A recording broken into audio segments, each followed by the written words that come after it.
Liz, I think, can take the roll and see if we have a quorum. Liz? Councilmember Atlas Ingebretson. Atlas Ingebretson. Here. Councilmember Barber. Here. Chambliss. Here. Cummings. Here. Ferguson. Here. Fredson.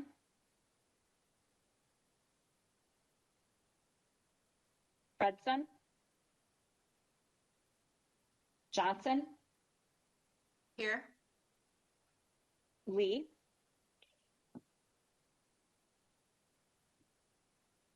Lee. Lindstrom. Here. Mousse.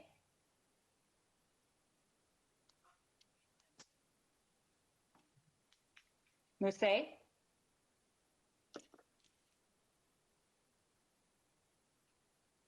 Sterner.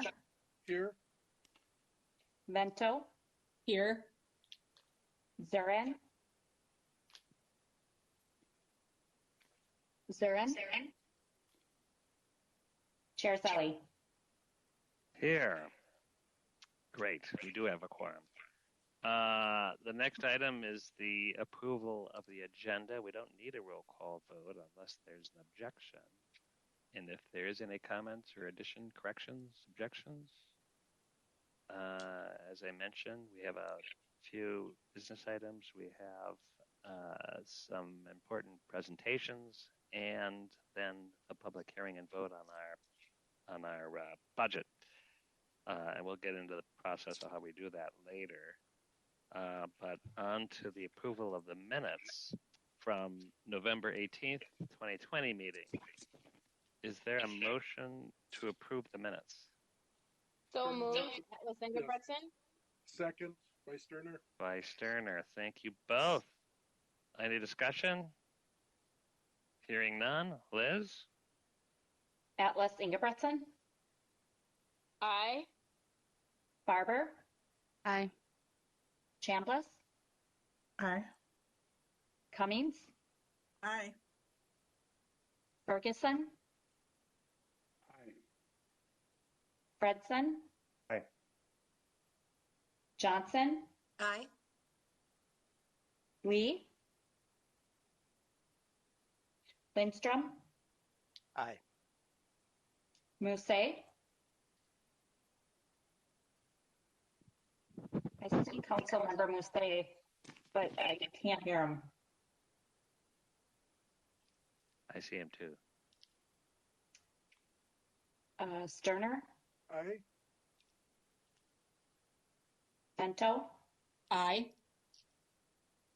Zurin. Chair Zelli. Aye. Well, that motion carries. So now we're on to the joint reports of the Community Development, Transportation and Management Committee.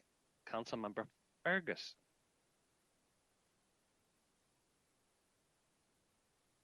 Oh, you might be muted, Chris.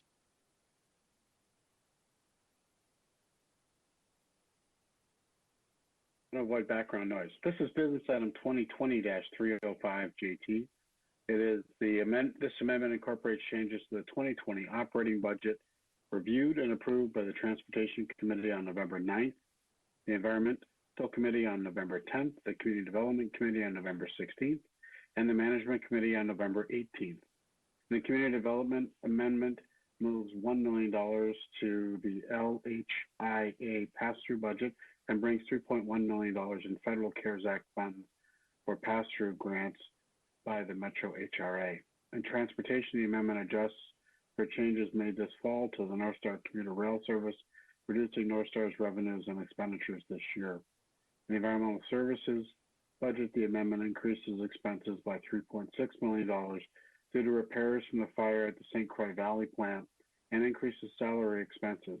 These expenses are offset by $1.8 million in insurance reimbursement and increased use of reserves. The motion is that the Metropolitan Council authorizes the 2020 unified budget as amended in accordance with the attached table. Thank you, Chris. Is there a second? Vento seconds. Thank you, council member. Any discussion? All right, hearing none. Liz, please call the roll. Atlas Ingebretson, Aye. Barber, Aye. Chambliss, Aye. Cummings, Aye. Ferguson, Aye. Fredson, Aye. Johnson, Aye. Lee, Aye. Lindstrom,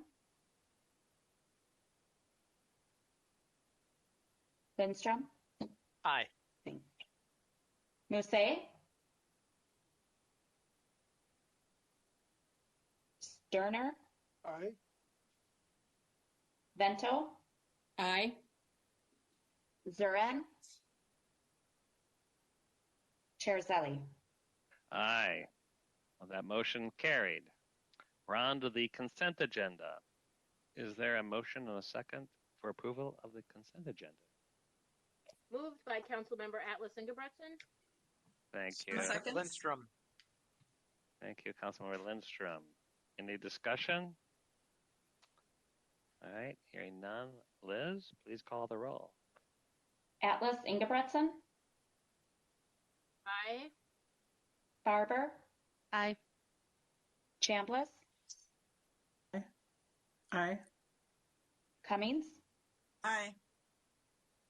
Ferguson, Aye. Fredson, Aye. Johnson, Aye. Lee, Aye. Lindstrom, Aye. Musset, Sterner, Aye. Vento, Aye. Chair-Zelli. Aye. That motion carried.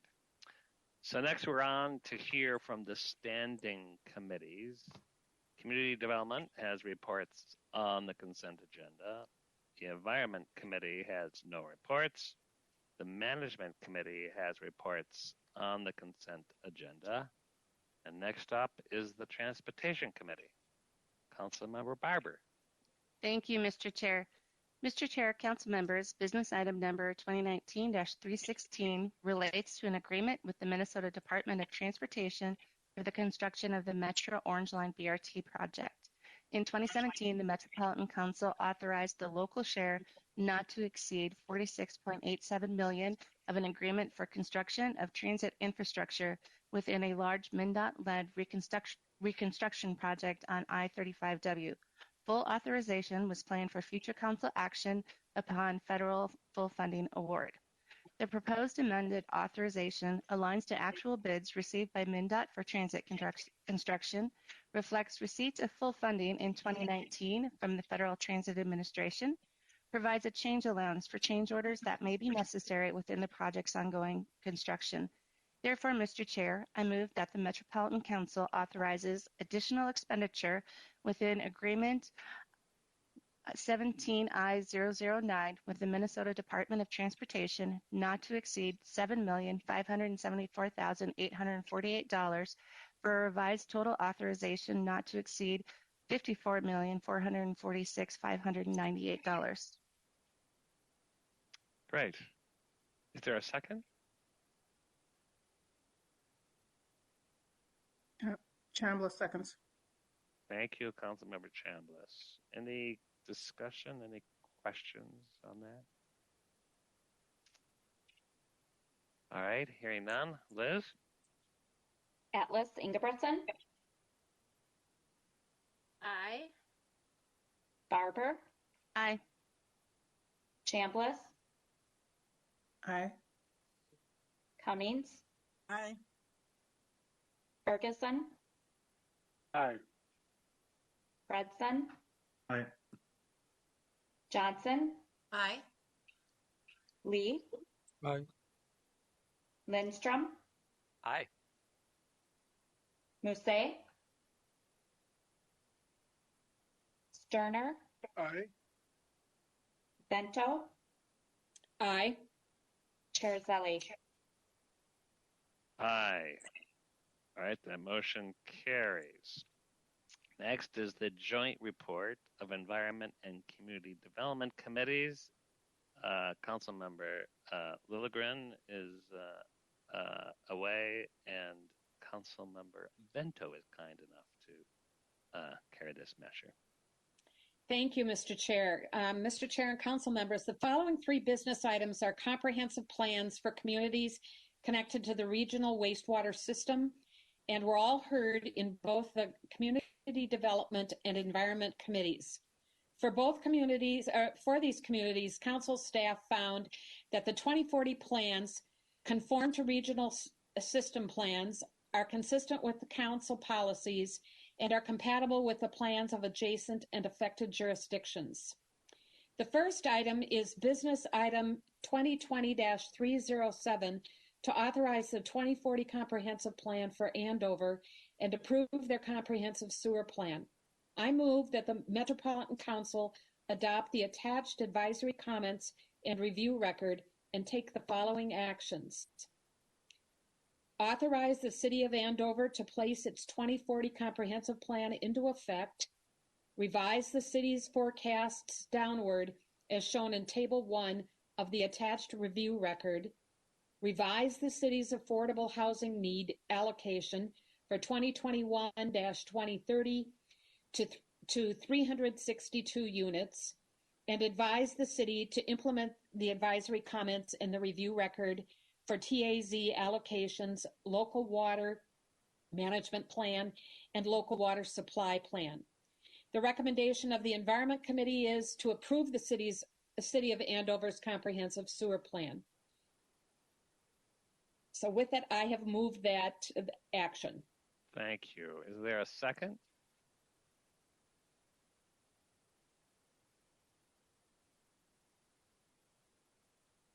Zernal second. Thank you and welcome. Any discussion? All right, hearing none. Liz, please call the roll. Atlas Ingebretson,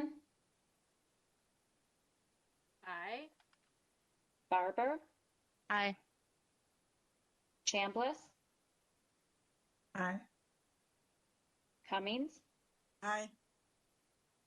Ferguson,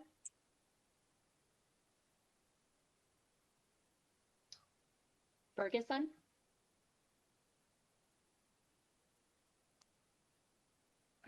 I saw him say aye. okay. Fredson, Aye. Johnson, Aye. Lee, Aye. Lindstrom, Aye. Musse, Sterner, Aye. Bento, Aye. Zurin, Aye. Chair Zelli. Aye. Well, that motion carried. The next item. Councilmember Vento. Thank you, Mr. Chair. The next item is business item 2020-309 to authorize the 2040 comprehensive plan for the City of Ramsey and approve their comprehensive sewer plan. Mr. Chair, I move that the Metropolitan Council adopt the attached advisory comments and review record and take the following actions. The recommendations from the Community Development Committee include the following 5 items. Authorize the City of Ramsey to place its 2040 comprehensive plan into effect. Revise the city's forecasts upward as shown in Table 2 and Table 3 of the attached review record. Advise the city that per state statute, resolutions adopting comprehensive plans cannot be based on contingent approval by the Metropolitan Council. Minnesota Statute Section 473.585 Subdivision 3 states, comprehensive plans shall be submitted to the council following recommendation by the planning agency of the unit and after consideration but before final approval by the governing board of the unit. governing body of the unit, excuse me. Submission of an adopting resolution inconsistent with state statute may jeopardize the city's access to necessary permits or eligible grant programs. Advise the city to implement the advisory comments in the review record for wastewater, surface water management, land use, water supply, and plan implementation, and advise the city to adopt the Mississippi River Critical Corridor Area Plan within 60 days after receiving final DNR approval and submit a copy of the final adopted plan and evidence of adoption to the DNR, Council, and National Park Service within 10 days after the adoption. The recommendations from the Environment Committee are as follows. Approve the City of Ramsey's comprehensive sewer plan and implement the advisory comments in the review record for wastewater. And with that, again, I move adoption. Thank you. May I have a second? Second by Atlas Ingebrigtsen. Thank you. Any discussion? All right, Liz? Atlas Ingebrigtsen, Aye. Barber, Aye. Chambliss, Aye. Cummings, Aye. Anybody hear me? Ferguson, I can't hear you for Aye. some reason, but I second the motion. Fredson, Aye. Johnson, Aye. Lee, Aye. Lindstrom, Aye. Musset, Sterner, Aye. Vento, Aye. Zurin,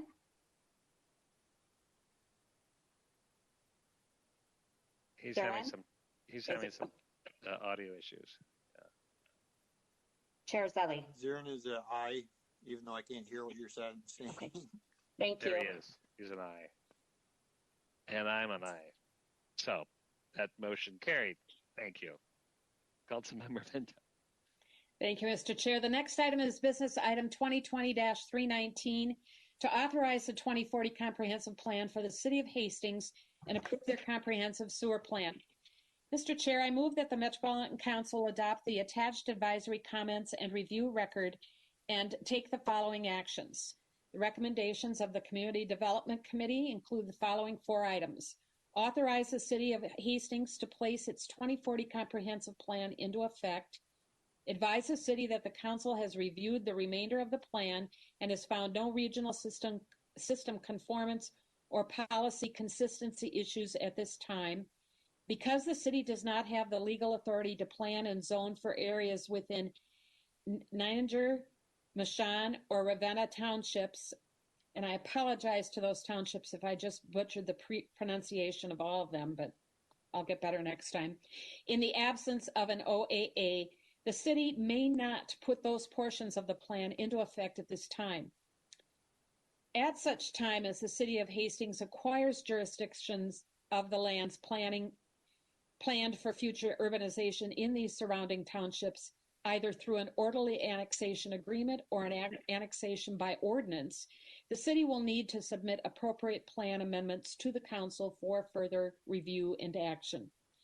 Revise the city's forecast downward as shown in Table 1 of the attached review record, and advise the city to provide the council with the date it adopted the final local water management plan, adopt the Mississippi River Critical Corridor Area Plan within 60 days after receiving final DNR approval, and submit a copy of the final adopted plan and evidence of adoption to the DNR, the council, and National Park Service within 10 days after the adoption, and implement the advisory comments in the review record for forecasts.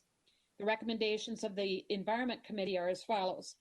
Approve the City of Hastings Comprehensive Sewer Plan. Advise the city that the Metropolitan Council will only acknowledge and plan for the 2040 flow projections based on existing and planned development within the city's current municipal boundary.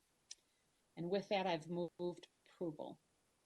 Thank you. And thank you, Sue. Those were long and complicated reports. Is there a second?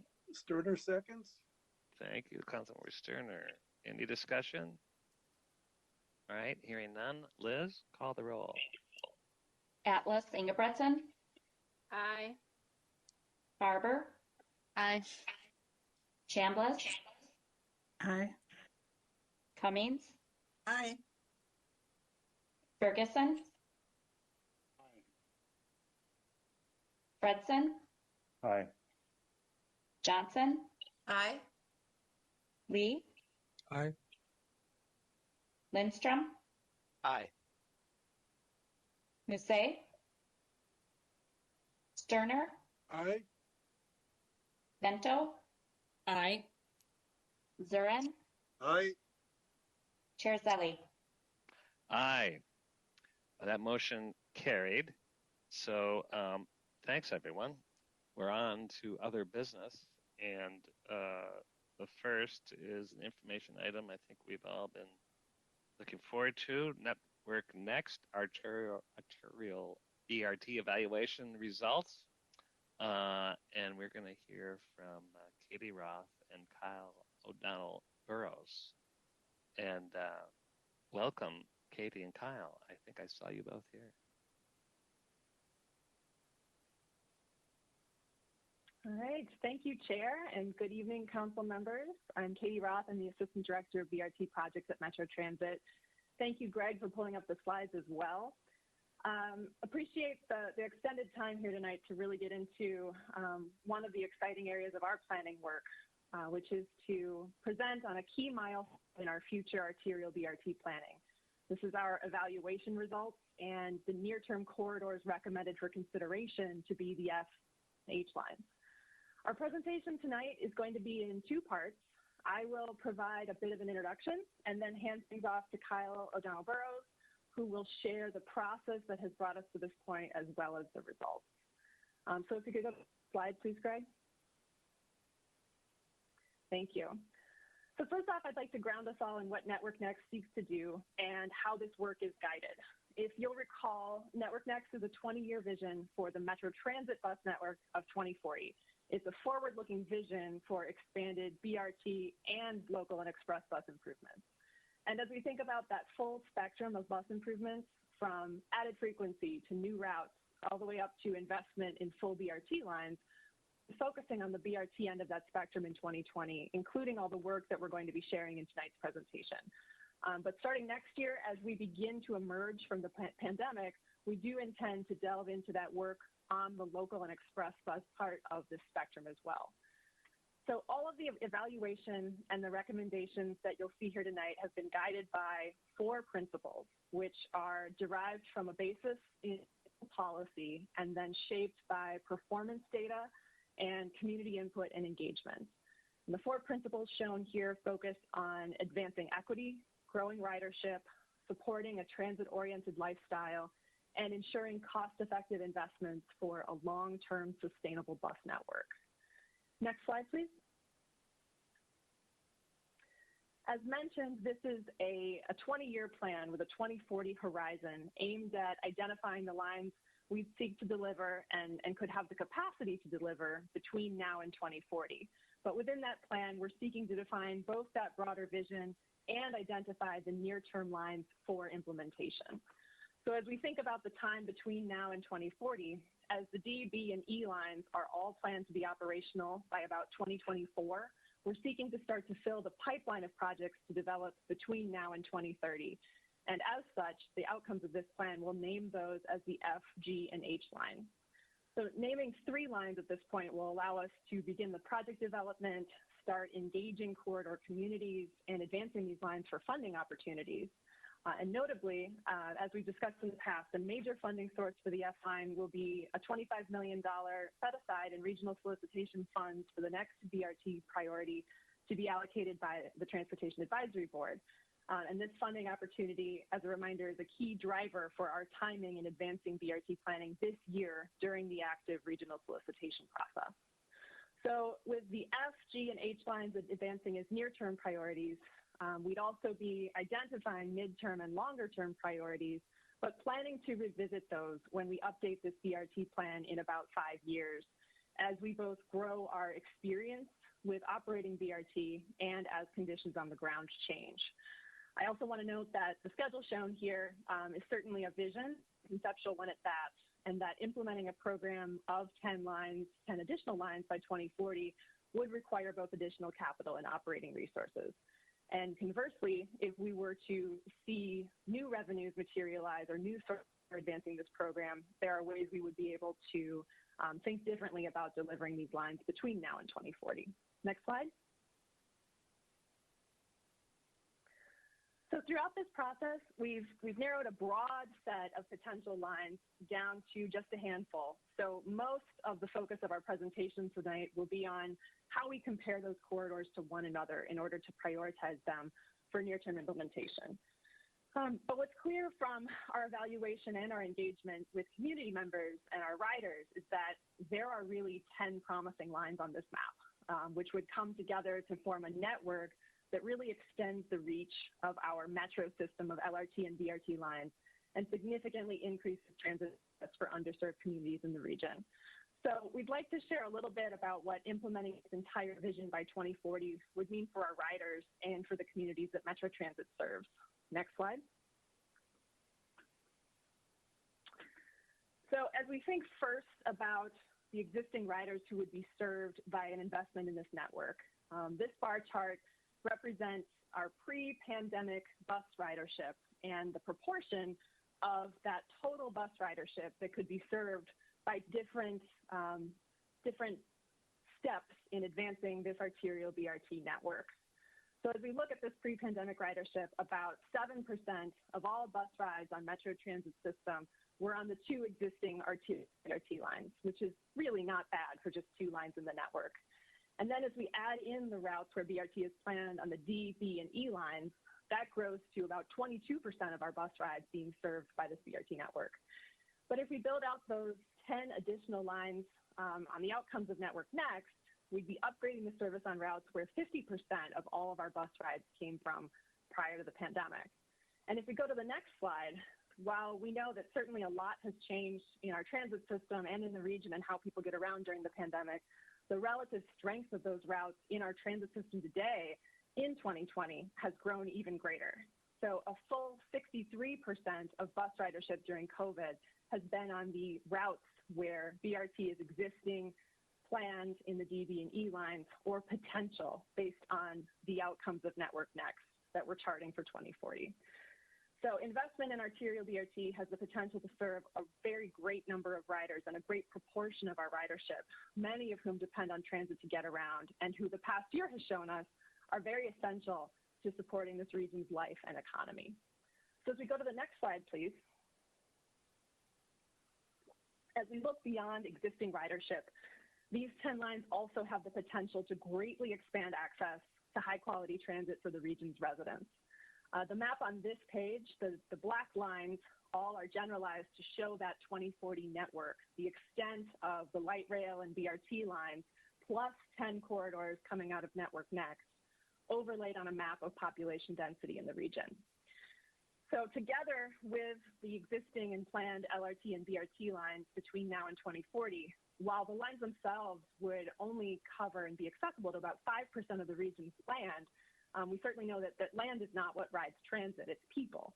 And so those lines would provide access to over 28% of the residents in the 7-county region and further serve more than 3/4 of the population of the core cities of Minneapolis and St. Paul. And furthermore, of note, the network would serve nearly half of the region's BIPOC residents, providing access to even greater proportions of the region's Black and Indigenous residents at 65% and 58% of all Black and Indigenous residents of the 7-county region. And now as we look to the next slide, we'll turn the page to think about the density of jobs.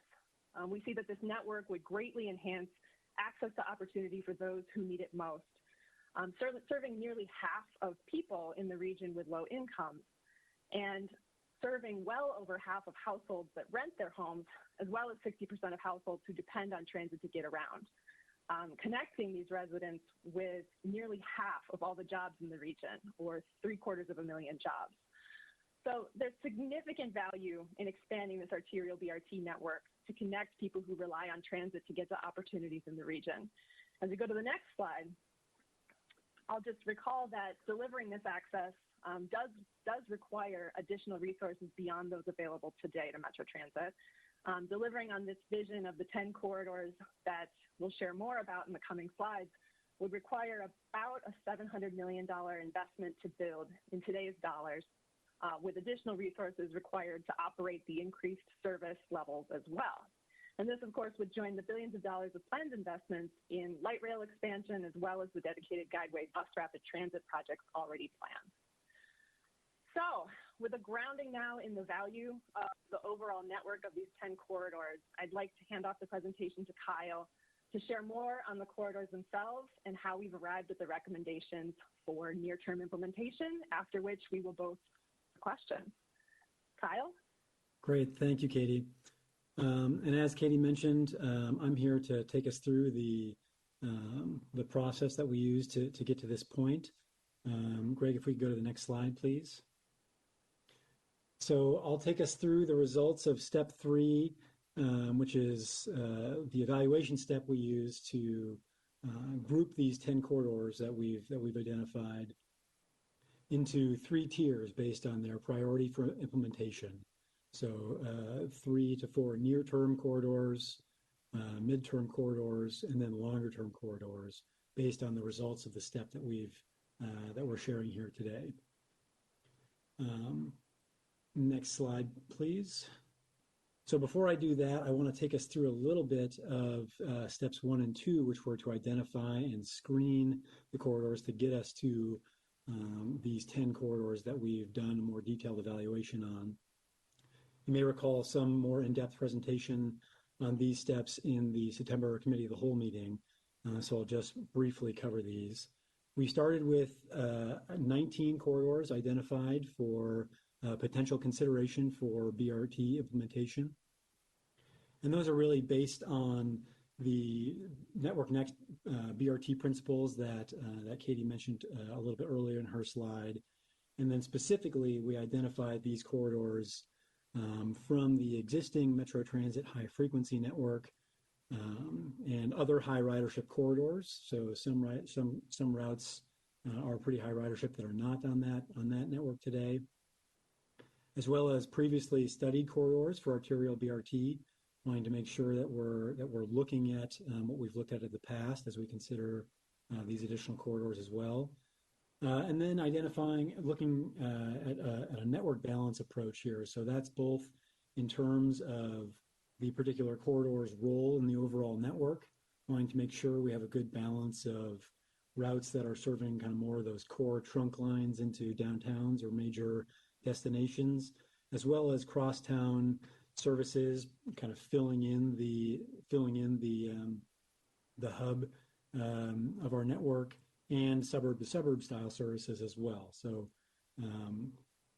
in addition to that network role, we're also looking at the distribution across the region, making sure that we've got good coverage across our metro region. Next slide, please. So to narrow down those initial corridors into a smaller group for more detailed study, we applied a simple set of screening criteria shown here. I won't go into too much detail, each of them specifically. They correspond to the Network Next BRT principles. Again, those are advancing equity and reducing regional racial disparities, building on success to grow ridership, designing a network that supports transit-oriented lifestyle, and ensuring the long-term sustainable growth of the bus network. And each of those criteria broadly look at the existing levels of transit service in a corridor, rider demographic and income characteristics, and then current and potential transit ridership in a corridor. Next slide, please. So applying those criteria led us to the 11 corridors shown here on this map that we advanced for public comment and engagement. And these corridors broadly represent a good distribution still across the region and across the role in the network. So still preserving crosstown and suburb-to-suburb style services and a good balance between between various parts of our region. Next slide, please. So after taking these 11 corridors out and consulting with Ramsey County and the city of St. Paul, we determined that the best approach would be to remove the West 7th White Bear corridor, which was identified from consideration within Network Next due to that corridor's overlap with the Riverview Corridor Modern Streetcar project led by Ramsey County.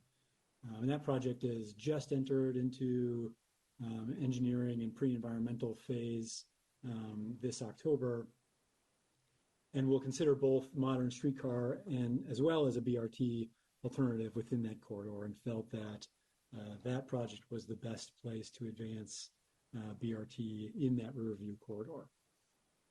So the result is that we're advancing 10 corridors that are shown here on this map for evaluation and prioritization. And these are the 10 corridors, obviously, that Katie had been describing earlier. Next slide, please. So in our first round of engagement around those those 10 and 11 corridors we advanced, we also asked participants to let us know which of the Network Next BRT principles were most important to them for us to consider as we were evaluating these corridors. And we heard pretty strongly that advancing equity and reducing regional racial disparities was a top priority in that engagement effort. 47%, as you can see here, of the respondents indicated that that was their first priority to consider as we evaluate these corridors. Next slide, please. So with the results of that engagement, as well as based on policy from Thrive 2040 MSP and the Thrive MSP 2040 and the 2040 Transportation Policy Plan, as well as other policymaker and stakeholder feedback, we assigned weights to the Network Next BRT principles as shown here, corresponding to that engagement and to those other policy work. So you can see advancing equity and reducing regional disparities received 50% of the overall weight for the evaluation, the technical evaluation of these corridors. Building on success to grow ridership received 20% of the overall score. Design a network that supports transit-oriented lifestyles also received 20%. And then ensuring the long-term sustainable growth of the bus network received the remaining 10% of the overall score. And then shown below those weights are just the detailed evaluation criteria that we applied to this step, assigned each of them to one of the Network Next BRT principles. And here with fewer corridors, we're able to do a little bit more in-depth evaluation work on those advanced corridors that were the best candidates for arterial BRT.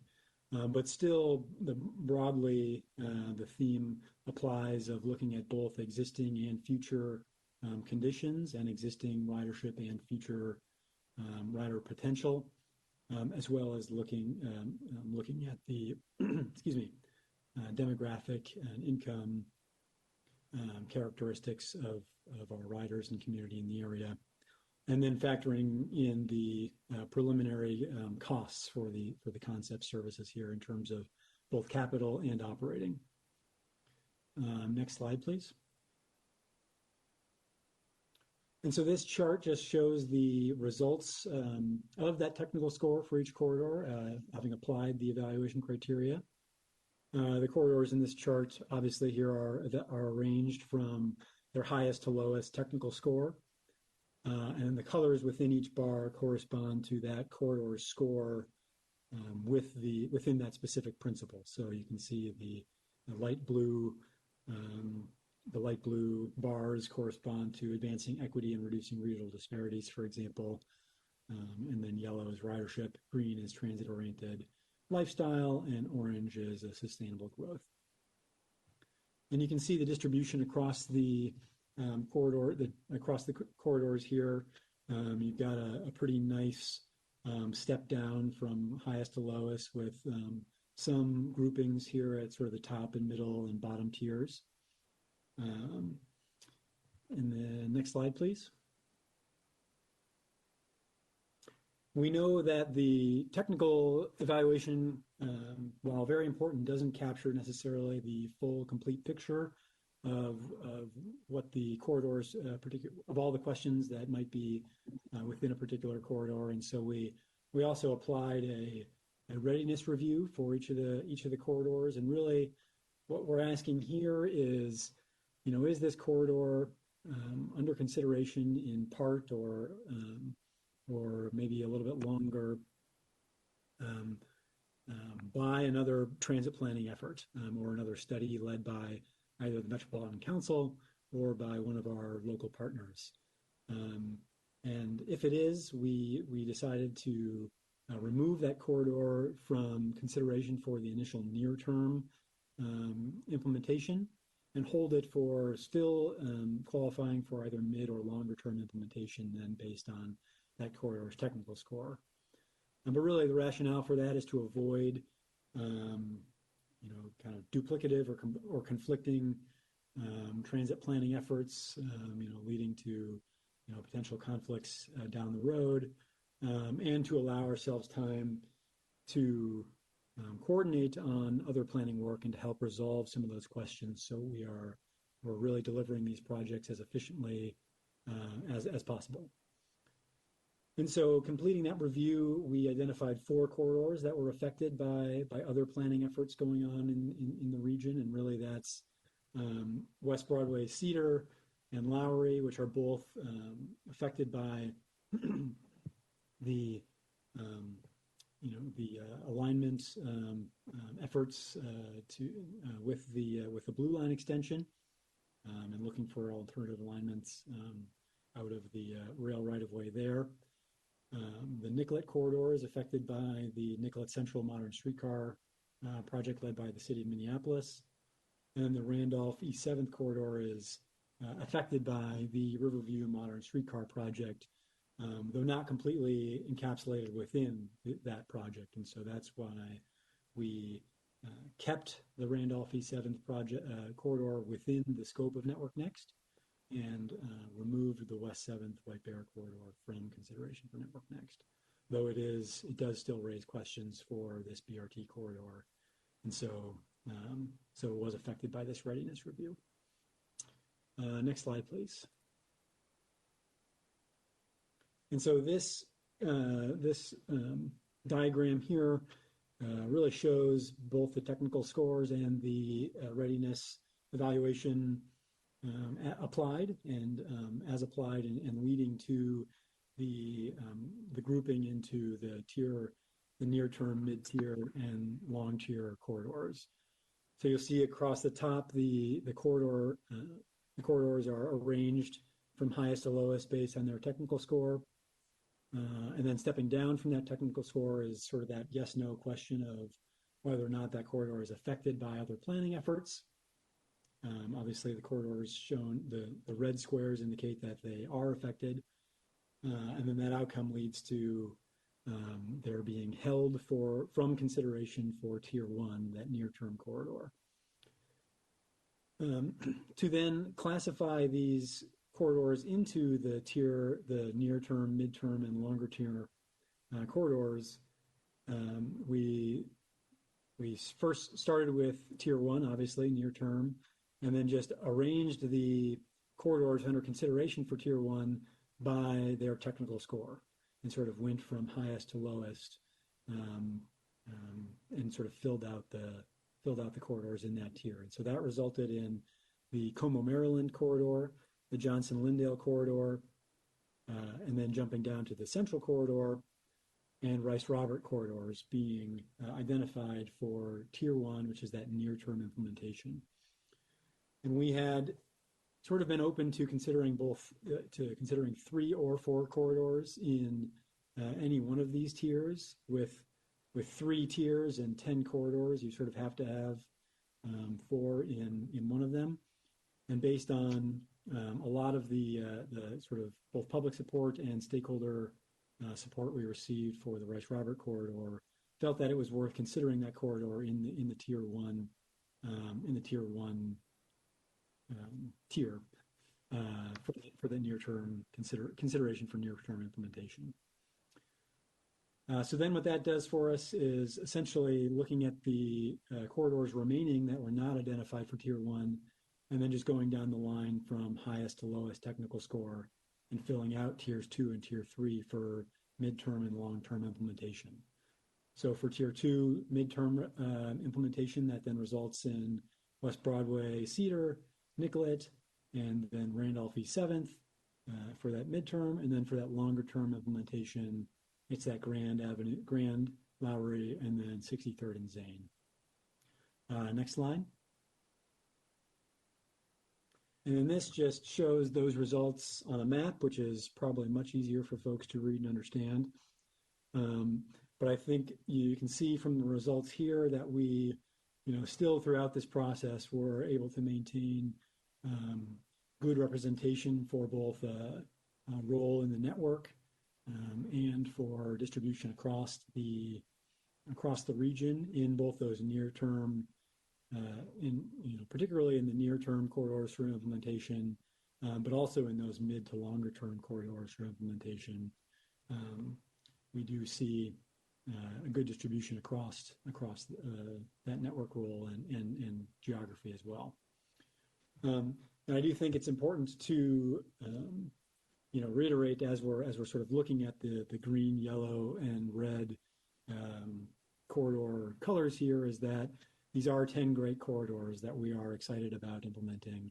And unfortunately, we do have to sort of prioritize them for implementation, but we're really excited about this result. Next slide, please. And so our next steps are to take this information to the Transportation Advisory Board next week, next Wednesday, for material that's very similar to this presentation. And then now beginning through sort of mid-December, we'll be meeting with city and county staff to kind of go in, review this information in detail and help answer any questions and kind of begin the work of coordinating and sharing more detailed results with those folks. And then really beginning now through January 20th, our public outreach and comment period on these results, on the tiers, and then specifically asking for input on how to prioritize and identify F, G, and H from that near-term tier of 4 corridors. And we've got a number of tools to help us do that, primarily around an online survey and information sharing, obviously, on our website, and then really spreading the word and information about this project through some really well-done videos, I think, and social media, and ads in local media and community media, community newspapers. We've got some posters at bus stops, et cetera, and obviously through all of our newsletters as well. And then kind of the end result of this, or one of the next step, will be the selection of the F line from those top tier of candidates, and really going to seeking council action in March for the F, G, and H lines, and then tab action on the F line in April. And with that concludes the information we have today, and Katie and I will be happy to stand for any questions. Great presentation, and let's open it up to any comments or questions council members might have. Chairman Barber of the Transportation Committee. Thank you, Mr. Chair. I just really want to say thank you to Katie and Kyle and their team and all the work on this. I think it was such an important effort to separate this effort out from the rest of Network Next, given the current state of affairs with the pandemic, but still recognizing the need that we really needed to continue moving with our ABRT program. And I think really having a fresh approach to this, because I think the last time this was done was quite a few years ago. It's a good time to really have a good look to the future, and just really want to acknowledge all the really, really fine work that you've done so far. So thank you very much. Thanks for that. Let's see, Peter. Thanks, Mr. Chair. I would definitely second that motion. But a specific question I have is I'm wondering about other things like our regional parks and how that played into the scoring, or other amenities that maybe don't have a ton of year-round jobs but attract a lot of people, like the state fair. How did that factor into your coming up with these lines?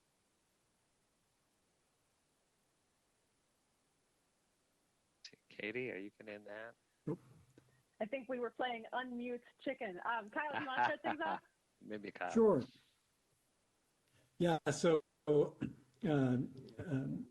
Mr. Chair, council members, regional parks and sort of those kind of major but maybe more periodic destinations and events like the state fair didn't factor directly into the evaluation criteria, but excuse me, but certainly those are things that we consider as we both identify the initial candidate corridors and are thinking about how we're sort of drawing these lines. And I think just with respect to the state fair, the Como, Maryland corridor, would serve the state fair directly, and I think quite well, similarly to how the A line does today on Snelling. And so I would say that that both regional parks and those kind of major events maybe played a more secondary role in that identification process, as opposed to specifically in that evaluation process. To the extent outside of maybe those events or those destinations' role in things like ridership or propensity to ride, if they are major ridership generators, they would have factored into, looking at that existing ridership. Great. I know, Molly, you had a question or comment. I do. Thank you, Chair. This presentation is just outstanding. Thank you so much. And for all of the work that went into getting to this point. It really illustrates the importance of a robust system and how much it is focused on the importance of those who use it and need it most, both from the ridership and from our businesses and so forth. So it's just outstanding. I really, really appreciate it. The one comment I guess I would make is when you are doing more public outreach and comment and so forth in the December 10th to January 20th period or beyond that, please use the council and the council members because we all have lots of ways of reaching out as well. And, we have personal social media that we can throw out there. We have different constituencies that we are connected to. And I think we all are touched by the routes that you are proposing. And so I think that we can be very, very useful. And I hope that you will call on us to help get the word out there and see what we can do as far as public engagement and bringing people into the loop. So thank you again, and to all of you who worked on this. It's really outstanding. Mr. Chair, if I might offer a response Sure, to please. Councilmember Cummings. Thank you for raising that.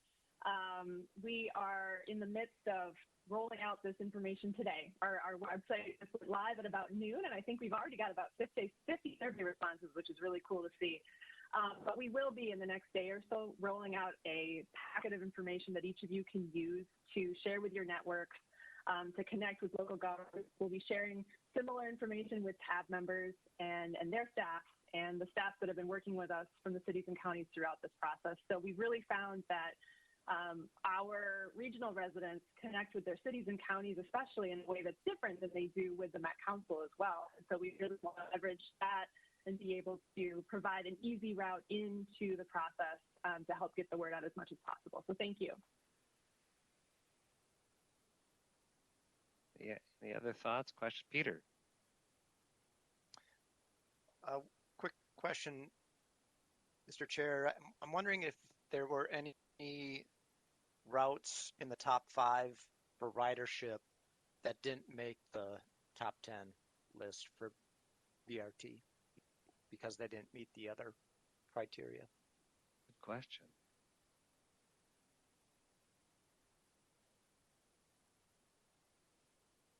Mr. Chair, council members. I'm looking at Kyle and Katie look at each other here. And yeah, without okay, having Kyle. that specific information right on hand, I don't want to answer you yes or no, but can I commit to following up on that specific question? You sure can, Mr. Chair. Sure can. And I would just be interested overall in what are the top 10 routes for ridership in the region. Thanks. And of course, we have the B and D under development, which are very robust routes for ridership. And I think the highest, number 5 and number 21. I'm just saying that because I think I heard that. But okay, so nodding approval. Okay, but it'd be interesting to know what the next 10 are. Yeah. Any Riva? Yes, I like the way this presentation was broken down. It gives a right amount of detail and graphs and scoring criteria for us to analyze and make a decision. And I like the balance throughout the region in terms of making sure that every corridor has been evaluated against these priorities and criteria. I'm curious about, and I know you probably get this question a lot, is the criteria based on built on success to grow ridership, which in areas where we don't have a lot of existing ridership because we don't have the buses, but we have to meet the other criteria. I'd like to talk a little bit more about that. I see that we've weighted it at 20%. Based on ridership propensity and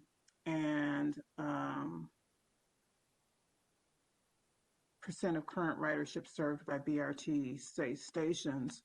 There's some areas, especially in the more suburban areas, that are going to score lower on that because they don't have the existing ridership.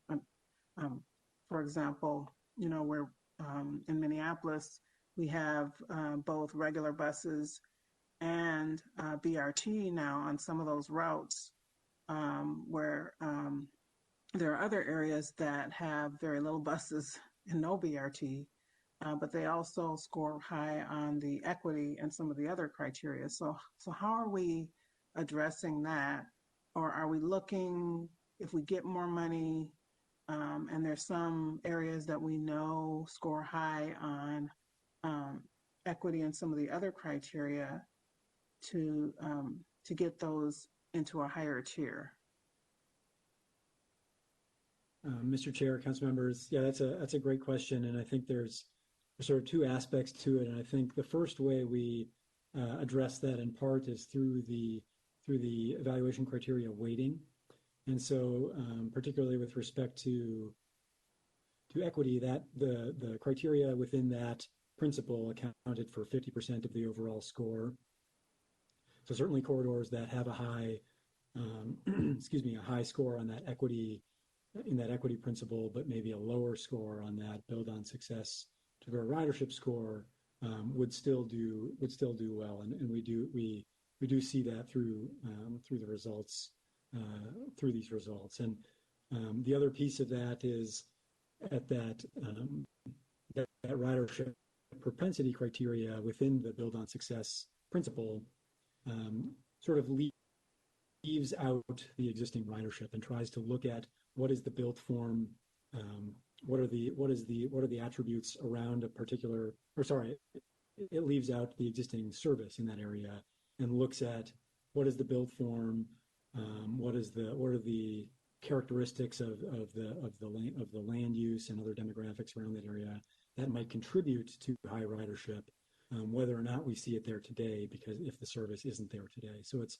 sort of looking at opportunities that could do well, but that might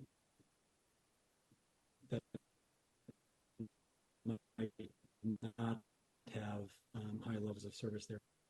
To help answer your question. And Mr. Chair, if I might just add a little bit to what Kyle provided. I think that I'd also offer that as we think about Network Next as looking at both BRT investment in our highest ridership corridors today, as well as ways to expand and grow the transit network access across local and express bus and other types of bus service offerings in our network, I think we are definitely looking toward that next stage as we revisit that second part of the plan in 2021 as that place to continue building the demand as well, growing supply and building demand for that ridership ahead of revisiting these outcomes in that next 5 years. Oh, that Chair, if I might, that is Sure. great just to know that, well, I'm looking at like 63rd and Zane, that is a perfect example of the area where they don't have the current propensity, they don't have the current ridership yet, but they meet the other criteria. So that's what puts them on the list. They might not have made it on the list had we not upgraded our criteria. I understand that part, but looking at the fact that we might be able to kind of shift some of the express service to those areas in the more near term until we get to the longer term would be, it's great that we have that as an option to look at. Let me know if I'm not understanding that correctly, Katie, but that's what I heard from you. Mr. Chair, Council Member, I would just offer that the current intent of the Network Next vision is that it's based on additional resources, not on reallocating some of our existing resources. But certainly that space for prioritizing improvements in different parts of the region and in different markets is what we hope to revisit in Network Next in the upcoming year. Great, thank you.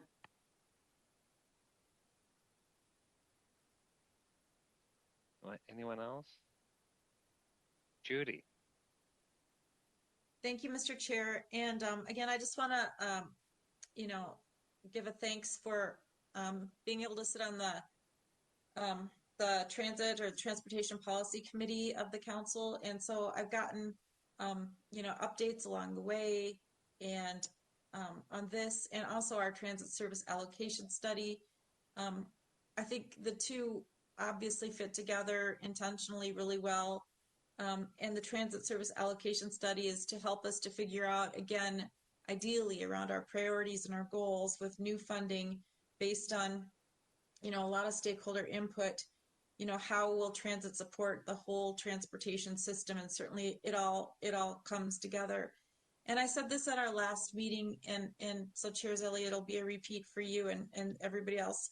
But, what's really important here is, and I know you all know this, but I just think it's worth stating, every time we are working on this and we are trying to get our stakeholder input, and I think we're just getting better and better and better at that all the time, but there's so much more we can do to make sure the people that we're trying to lift up across the region and support and drive equity and end racial disparities and assist in wealth building, because obviously transportation and transit is an underpinning of the foundations of which people need to be prosperous and successful and enjoy well-being, and that's not happening for everybody we know in our region. So as we work on these, I just keep asking staff and again with such gratitude for their awesome work to think about too the question earlier about parks or things that might drive transit intermittently, but with that said differently, so like how does this get people to job centers where they will have opportunity, because we can identify, we've separated this out by jobs with under 40,000 and jobs over 40,000 around job centers. We can define low income neighborhoods, we can do all that, but I'd really like to see that overlay or the narrative that goes along all of our plans that says, okay, and by doing this work, the outcome will be this, or the goal and the outcome is this, and thereby trying to reduce disparities, increase wealth, close gaps, build our region's economy overall, economic development, just how it relates, how these plans ultimately relate to Thrive 2040 and those goals that are in the strategic plan that was updated and we all got in our inbox yesterday, I think it was, or 2 days ago. So sorry to be long-winded, but and then of course housing, right? It's all integrated. So on the Housing Policy Committee, great work is being done there as we think differently about how do we get the funds that we have, the precious funds that we have, into the hands of developers, partners, cities, entities that are doing the work to again have that greatest impact on the goals that this council has set, and in those areas and benchmarks that we're really trying to nail. So again, kudos to everybody for doing this work. And as we think about this work, let's try to do that overlay by saying, people in this area are able to get to that area, and the benefit of that could be education, better jobs, access to better health care, whatever it might be. So I just set that out there because I've been so inspired by the work, and sometimes though I get down into the weeds, which is really good. We need to pay attention to the details, but I want to make sure that every time we're communicating all of this, it's ultimately with the big goals in mind. And I have to a nod to Councilmember Lindstrom. I'm not the environmental sustainability person, but there could be the sustainability overlay in all of this too. By doing X, Y, and Z around these systems, we then can help achieve our goals around environment and sustainability. Is another important goal. So I think there's a way to eventually do that, but I think it's super important as we take this out and continue to talk about what we're trying to do to change our region and change the world, is to connect the dots for people and especially the legislature. Thank you, Councilman Johnson. Chai. Thank you, Chair. I want to second what Judy just said, and also many people have said this earlier before, but I want to thank and commend Kyle for a great presentation. We're a huge body, and we have a lot of acronyms and projects, and this presentation was really great and well done. And for our presentations, we can't guarantee to our constituents and the people viewing this at home that our presentations and meetings are not always going to be boring, but at least we owe to them, I think, to not further mystify the different things that we do, so that the public and our constituents have a better understanding and appreciation of all the incredible work that our staff does to keep our region going strong. So thank you for a great presentation. Now, I can't help but be in just such a strong agreement with the comments that we've just been hearing. And I especially think the idea, as Judy's pointed out, that we keep an eye on these big goals, that all these investments come together to help raise. It's equity, it's our inclusive economy, it's sustainability, and how they all come together. And I find most compelling is that in the name itself, this isn't just a lot of separate, discrete lines.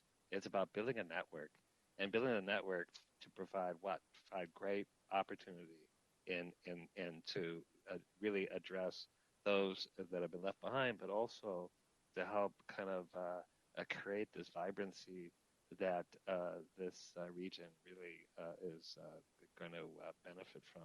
And the whole attention and resources that these large transitways, this is a slight segue to Mr. Alexander, but they're very important. But it's really how they all connect together as a big system that really counts. And that's why this arterial bus rapid transit, knowing that that is one element, is one piece of the puzzle, but it really is a key one, because it's as we start layering in more of these lines, then suddenly, the hundreds and thousands of more Minnesotans are within 30 minutes from a job, or within 5 minutes of a grocery store, 10 minutes from their school, and in a way that's inviting and welcoming. And it is really, people vote with their feet. When you see the success of the A line and the C line, it really shows, even during the COVID, that this idea of very local, but very nice and kind of expressive, but not entirely, it's not just point to point. It is very much about building the network of the future. So I find that, we're hearing it here at the Met Council, but we're going to hear a lot more as we articulate our vision to the legislature and to our public stakeholders and communities. There's always more to do. And so for those areas that are not on the list so far, it's, you could keep going. We're putting a stake in the ground for the next 10 years or so. So I think I'm going to echo what everybody has said about this great work, Katie and Kyle, and everybody else has been involved, including the council members' time. I know that there's been a lot of meetings on this. So Deb, thank you for leading our committee interest in this work. And we're going to hear a lot more about this. So I know that, and I saw a date in there about how making the decision, and is it March, Katie? Okay, so we have next year's going to be pretty exciting with some of the thoughts and the conversations we're going to still have here. Any other final thoughts or considerations on this? Well, great job, Katie, Kyle, and everyone. I really am thrilled, and we're now going to get a quarterly update from Jim Alexander. I have to say it's dark now, but before it was still light out, I went for my little walk around the neighborhood. I kind of got out for a little bit to do a little light rail inspection, and I thought the pounding would still be here in the background. I could hear some pretty significant construction along the channel, but there's a lot of people out there. There's some pretty enormous ditch being built there, not far from me. So I'm thrilled that you're going to get a little update and maybe have some pictures and tell us where we are. We've had a big year and an even bigger year coming up. So thanks for joining us today. All right, thank you, Mr. Chair. Jim Alexander, Project Director for the Southwest LRT. As the Chair said, this is our quarterly update to you. Last time we visited was early September 9, and Greg, if you can advance the next slide.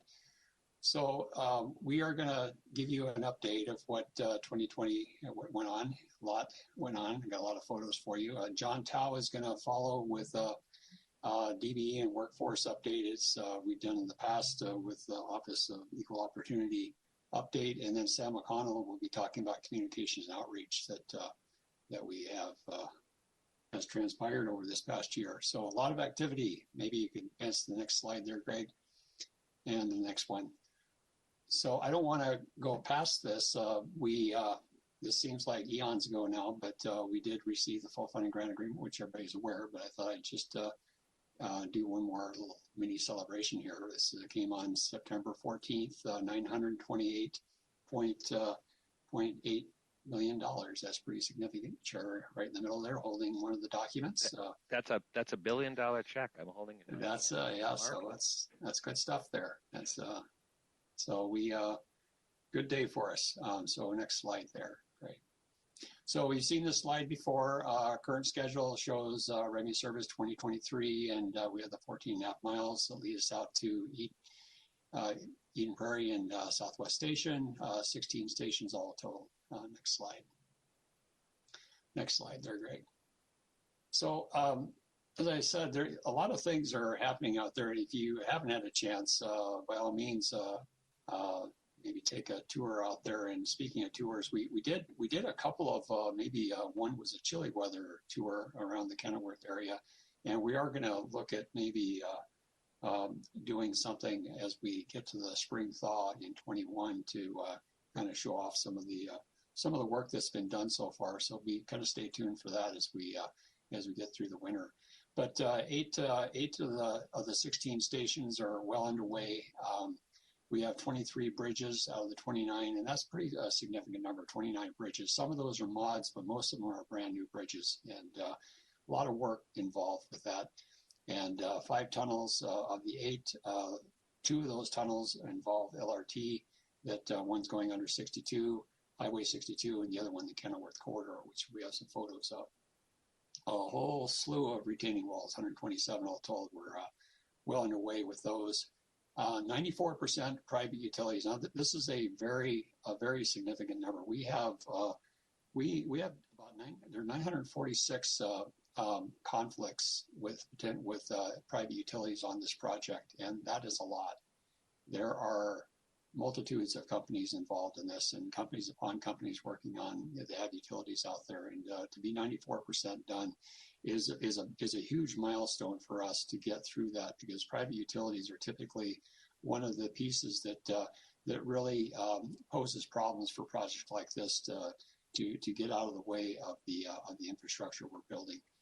65% done on the public utilities. This is done by our civil contractor, LMJV, in coordination with the local jurisdictions. And we completed all 15 building demolitions that we had. And our systems contractor, APJV, Aldrich Parsons, they are well underway. Now, the systems contract is more of a design build approach. And so there's a lot of design reviews, submittals going on with that contractor behind the scenes. They'll eventually be out there in the field once civil starts wrapping up in areas. And then the Franklin modifications, we are modifying the Franklin facility in Minneapolis to accommodate 27 vehicles, and of which we've received 8 of the vehicles today from Sacramento. So we have 8 LRVs in place that are going through commissioning as we speak. So if you can advance to the next slide there, Greg. So I'm just going to go through a number of photos here, starting out in the west. Here's where we're out in Southwest Station. We're building a 450 stall parking ramp that's going to join where you're kind of taking this, where this photo is coming from. There's a 900 plus existing ramp owned by Southwest Transit. It will be co-mingling. You can kind of see those white areas. That's where the concrete foundations are being placed for the joint bus and LRT station platform. Now there are, I don't have the number exactly in my head, but there's about 27 miles of pile that are ultimately driven at this site. Pretty significant number. We're well underway. We should be we'll be going into the next quarter with that work, but a lot of pile work already done. Next slide, please.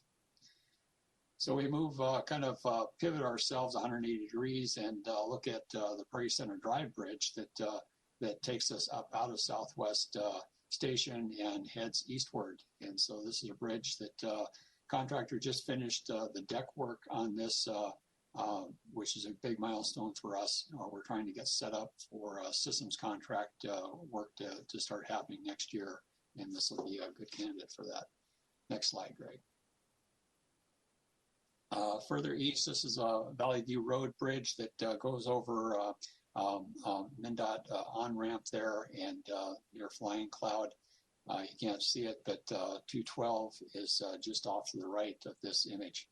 And this goes a little bit further to the east to another bridge. Next slide, please, which is the Flying Cloud Bridge, which I don't think I have a photo of that, but another significant bridge we're building. Here's one of the stations that is underway, Golden Triangle Station in Eden Prairie. Next slide. This is another significant achievement. This is the east segment of the tunnel, the LRT tunnel under Highway 62. And I want to give a big shout out to our MnDOT colleagues who have been very, I would say they've been very patient with us. So we've been asking a lot of them to do road closures. In fact, we have a closure of 62 happening this weekend. The contractor is working very heavily on this area in order to move the traffic lanes to the north, so the contractor can begin work on the western or south segment of this tunnel in 21. Next slide, please. So just a little bit to the north of that is you can see Optum in the way back, that building jumping up just out is the other side of 62. This is Opus Station coming well along here. Next slide, please. This is another one of the significant bridges. It's a Minnetonka Hopkins Bridge, runs along the border between the two cities, passes over a freight line and over a wetland area to join up to that Opus area. Next slide, please. Another station that's well underway, Shady Oak Station. This is in Hopkins. We'll have we'll have a park and ride located to the north of this station and also to the south. Also doing some stormwater improvements at this location. Next slide, please. Another station that's been underway, downtown Hopkins Station near 8th in Hopkins. Next slide, please. This is probably our marquee bridge on the project. This is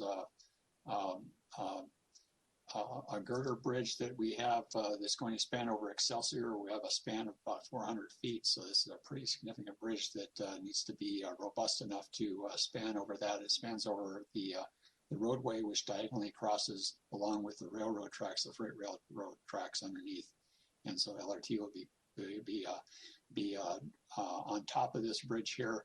What you're seeing here is this is a form traveler, if you will, so the contractor can continue cantilevering the next segments of the concrete bridge as they work. It's kind of a fascinating process that it's a typical use. A lot of bridges these days use this type of construction.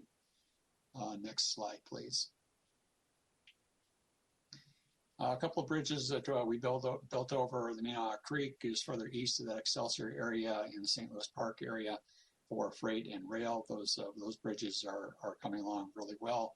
We're looking to move the freight track in this location in this area in between Hopkins and St. Louis Park here up later this month in its permanent location. So that's going to be a significant achievement for us.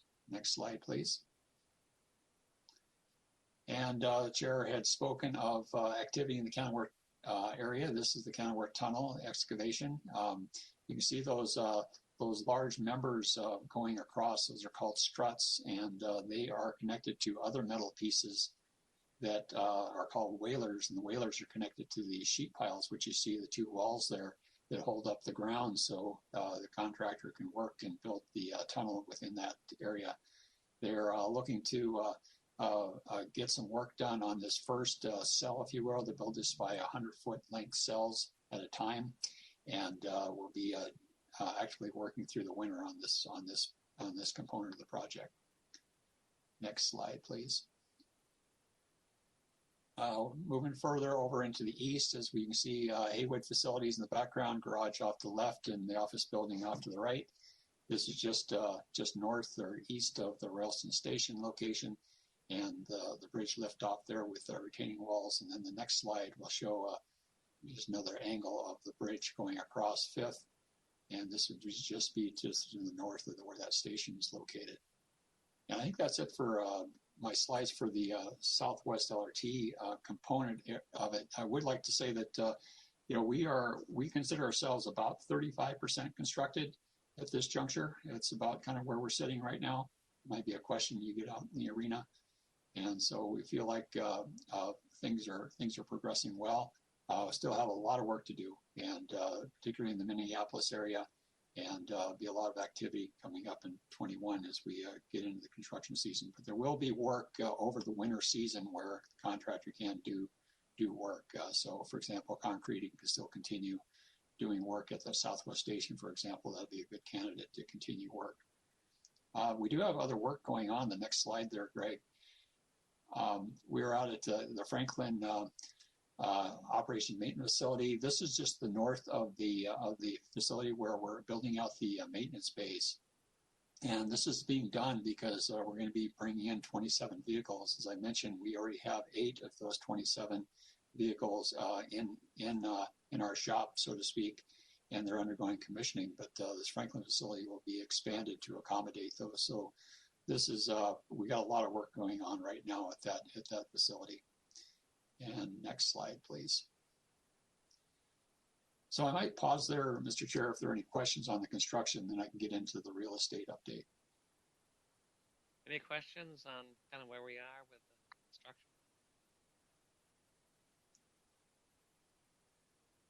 All right. Well, we'll continue on then. Keep going. Right. Okay, real estate status. Not a lot of change from what we had in September. We're starting to get down to some of the more longer processed parcels. Keep in mind we do have right of way for all of these that are listed here. we have access to all the listings, but we still go through the process of settling on what the amount should be. So all told, 191 parcels, 42 of those are public. The private 149, you can see that we're 71 are complete. We have everything done. We've essentially signed off with the property owner, and so we own that. And that could be a temporary easement to a full acquisition. And there are 48 parcels that are still going through some process to get that full acquisition.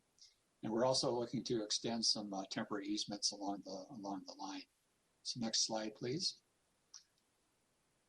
And we also give an update on relocation status. This is starting to wrap up, 177 all told, and 171 have been completed, closed out, and we have 2 displacees that have appealed, and 4 of the claims are still being finalized. And next slide, please. So I think maybe I'll pause again if there are any questions for me. Otherwise, I'll hand it off to John for his Dbe workforce update.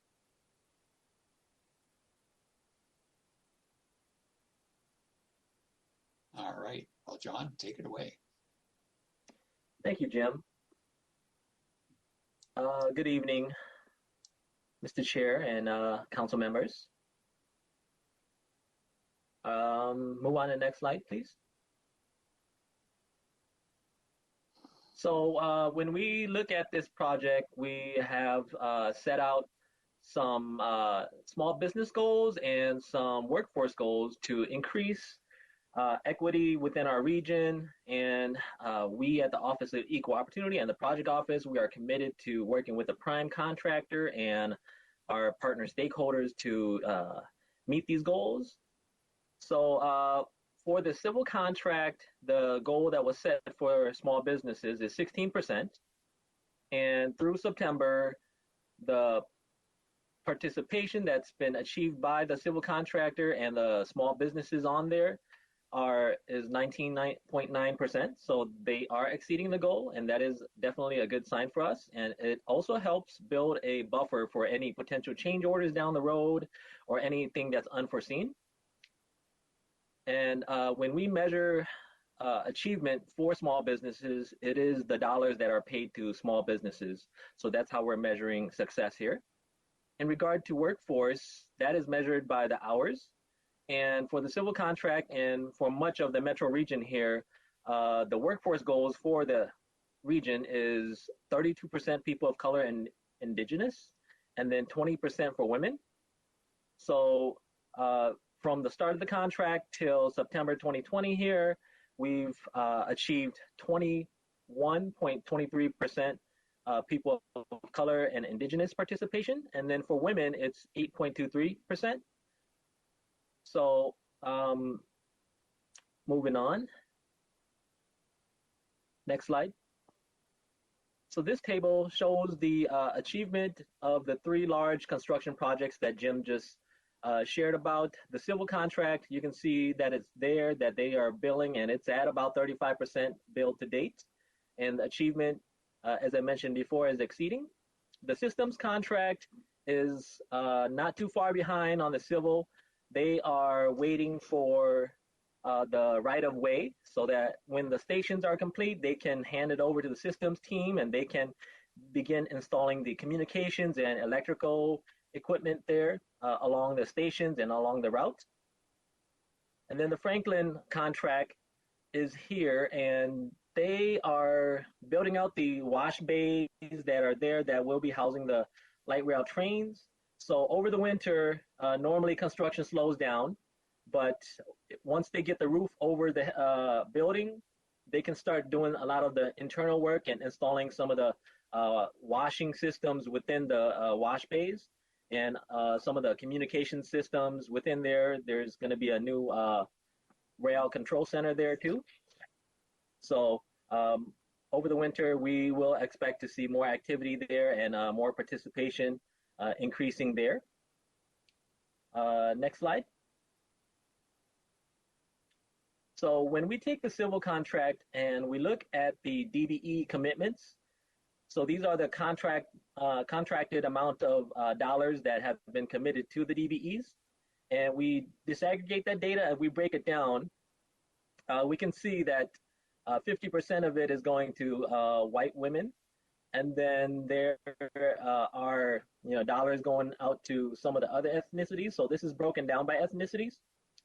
And then I also want to highlight that part of the larger amount for the women contractors are because some of the contractors there are the suppliers. So they are supplying some of the structural steel, the rail, and some of the more expensive items that have a higher value. So their contract does carry a higher value. And that these subcontractors are selected by the prime contractor by their own standards of low bid or the best value for them. So this is a part of their team, and this is who they've chosen. Next slide. So when we break down that the subcontractors here into gender, we can see that it's pretty evenly split, 50 to 49. So the gender-wise, it's pretty even. Next slide, please. And then when we look at this slide, we are comparing the disaggregated data to the larger contract as a whole. And it is, 22% of the dollars have been committed to DBEs. And you can see here, when you break down into the ethnicities and gender, we do see that, there are not as many contracts as, we would like to see for women, people of color, and indigenous folks. And I think there is where we work with the prime contractor to talk about like change orders coming down the road and to see where there are opportunities where we can bring them in. And then at the Office of Equal Opportunity, we are continuously working with our DBEs and the small businesses out there to certify new DBEs to increase the diversity and different DBEs that can do different types of work for us here at the council. So next slide, please. So here, slide 31 here, we are taking a look at the workforce participation for the civil contract. And to date, there's been over 800,000 hours. So a large part of the work that's, when you take a look at construction contracts, it usually follows a bell curve. And as Jim shared before, there's going to be a lot more work in 2021 and 2022. So we are just we're still climbing for the amount of work that's still there, and there's still a lot of runway left for us to increase participation. And you can see that for participation, it's 8.23 overall. Just this past September, they did increase it to nearly 10%, which is a good sign for us because we're going to need more of those months where they are increasing beyond that 8% in order to bring the number closer to 20%. And then for people of color, we are achieving 21.23% overall on the contract. And as we go, we will continue to see more participation. When we talk to the prime contractor, they've shared that they have other projects that they are working on, and as those projects slow down or end, they are transferring and retaining their folks that they have trained and have a working relationship with and transferring them to this particular project. So that is good to make sure that folks who are working out there are able to retain jobs and are not able or are not being laid off and having to start all over again. So that's pretty disruptive to the work life of the construction folks. So next slide, 32, please. And then this is over time, we can see that since April and May of 2019, we've increased, and we've been slowly, steadily increasing. And this is also in relation to some of the apprenticeships in the unions and how they've been impacted by COVID. a lot of their apprenticeship programs have had to adapt or find different ways to train the apprentices, and it's been quite the struggle, just because you can't go in and do the hands-on learning that you used to do. So that's been something that has impacted the unions and the apprentice training programs that we have and depend on for increasing participation in these areas. Next slide, 33, please. John, can you just take a question while we're going along? I know Linnea had a question. Oh, yes, Mr. Chair. Thank you, Chair, and thank you, John. I was wondering, then it actually was back a few slides, maybe slide 31, perhaps. Thank you. Oh, my guess was good. So one of the things we've talked about in the past, really wanting to see, is the people of color, indigenous group disaggregated in this data. And so I'm wondering, and I think we've received that after a presentation, but it would really be great to have that the first time we look at it. And then my second part of that question is, has this percentage, and if we can know this aggregatedly, decreased or increased since the last time we saw the data? That kind of trend line, disaggregated, would also be really valuable. Yeah, I think that's a good request that we can definitely work with our partners. So a lot of the workforce hours and numbers here are supplied by our partners at the Minnesota Department of Human Rights. They do the compliance, and we work closely with them to get these numbers and report them out to our advisory committee. So I can talk with them and see if we can put some kind of a visual together to have that for discussion. I think I would also add that we work with the Minnesota Department of Human Rights to meet with the prime contractor monthly to talk about workforce. And they have a lot of the oversight regarding workforce. So we are working with them as the owner, trying to find different areas where we can partner up with them and even bring in community-based organizations, partnering up with the unions to look at new ways and practices. So the council has been doing pretty well. I think that in some of the previous meetings, or it was discussed about the Building Strong Communities initiative that the council has partnered with the unions and some of the colleges to provide a different format of training construction workers. And I'm pretty happy to say that some of those graduates from that program are employed on the Southwest Light Rail construction projects. So hopefully that helps answer some of your questions. And then for some of the data requests, we will work with MDHR to see if we can put that together and send it out. Thank you. Thank you, Mr. Tao. And Chair, if I could, I hope it's clear, the piece that we're really working towards is proportional representation when it comes to this. And so that's why we really need to see that information. When we look at we have it disaggregated in the DBE data, and we can see that our largest ethnic populations are grossly underrepresented there. And so we want to also be able to monitor for that as it relates to the working group as well. And it's so important, especially due to the pandemic, when we know that 50% of African Americans have lost a job during the pandemic. I just think it's really important for us to do our part. And if anything, we should be doing better. I want to make sure we're not doing worse, and we need to be continuing to do better going forward. So I see you shaking your head. Thank you, Mr. Tao. I appreciate your time and Chair for that moment to pause and ask that question.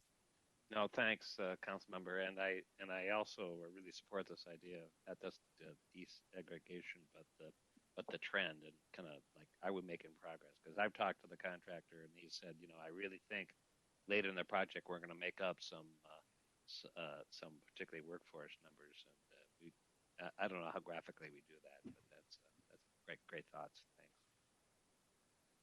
Thank you. Are there other questions? Okay.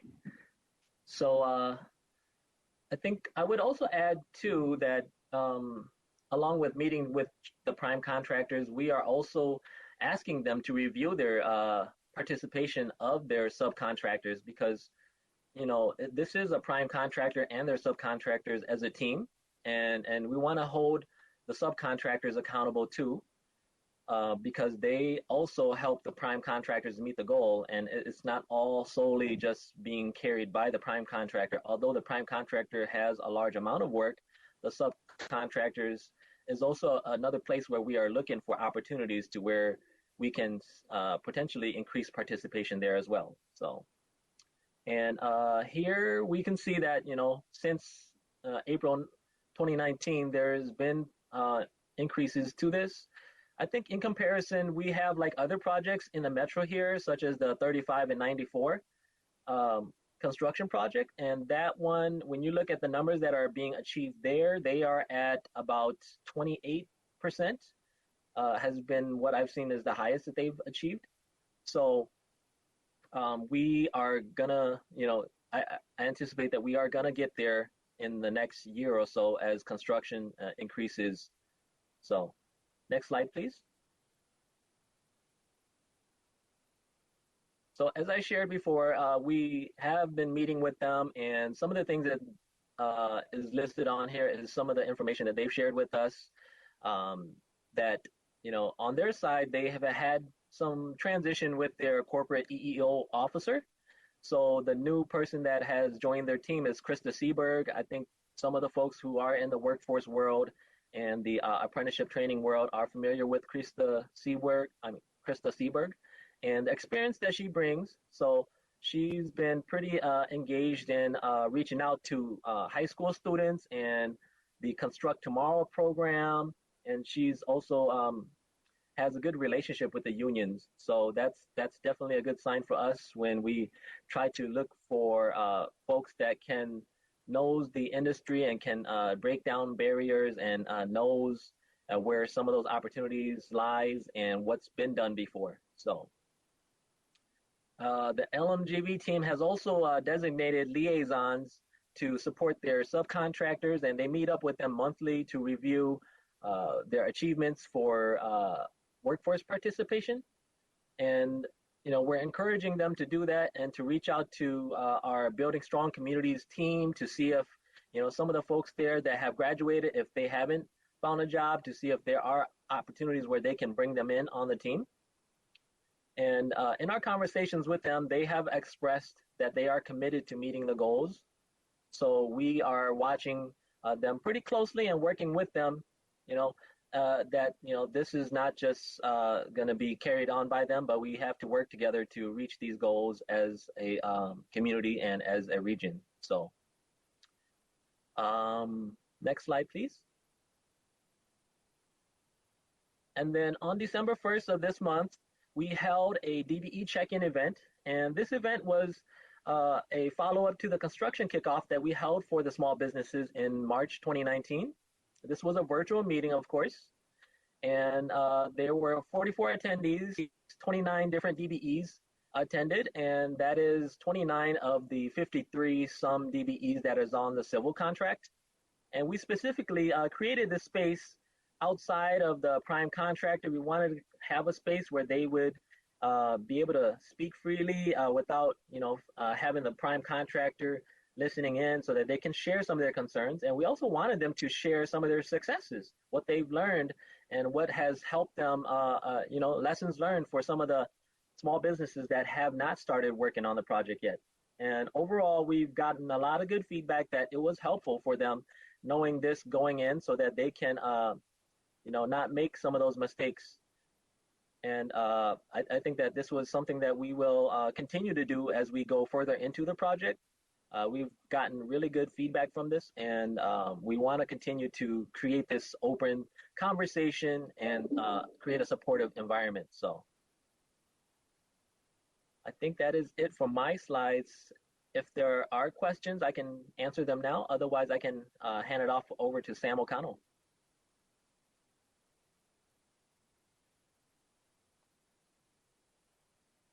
Great. Good afternoon. I'm Sam O'Connell. I will be sharing just a quick update on where we are in construction outreach and communications.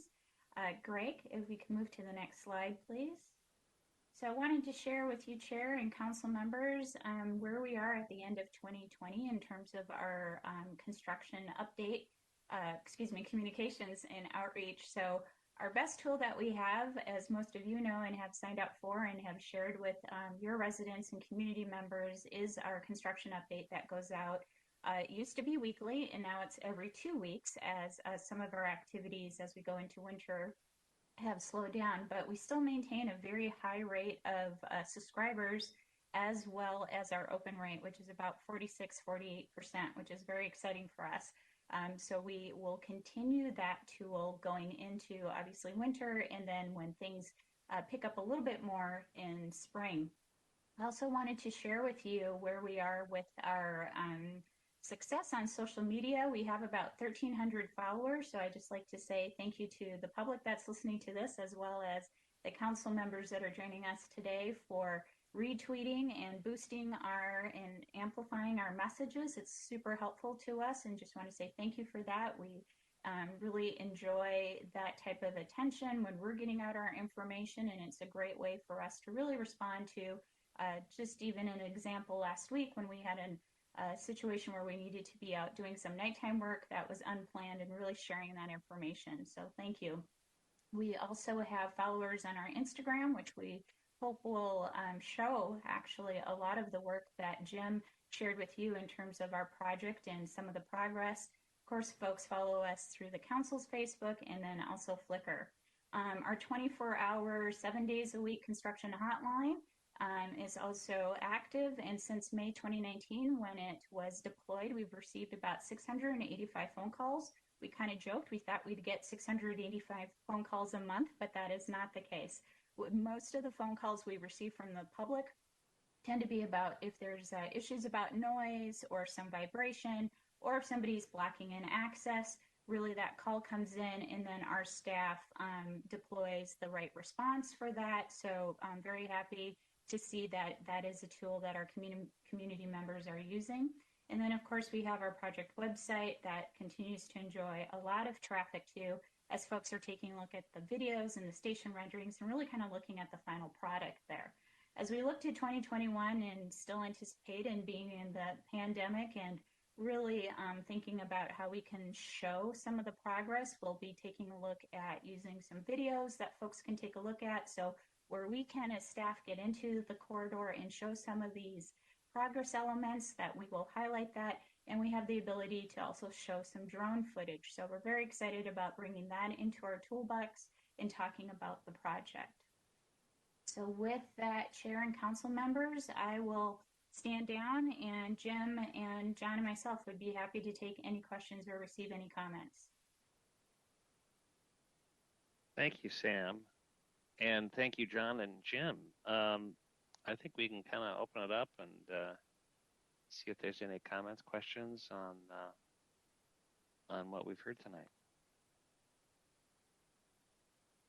Molly. Thank you, Mr. Chair. I'm just curious. Well, first of all, this non-winter winter that we've had so far is a gift, I'm sure, for lots of us for many reasons, but certainly maybe for construction on the light rail. They've been able to not have to deal with the snow and the ice and the issues that come along with that. So I think that's probably a good thing. I'm curious, Jim, I think you mentioned that it's about 31% completed. I'm wondering how that stands up to where you would hope to be at this point. Sure, Mr. Chair, Council Member. Yeah, I said we're actually around 35% in that range, and I would say that at this juncture we would hope to be a little bit further than we are right now. We're frankly, very well along with the bridge work that we have. Those images I showed you out west on the work in the east end, we have some change orders that are upcoming. One was the corridor protection barrier related to along the BNSF corridor, and also we have.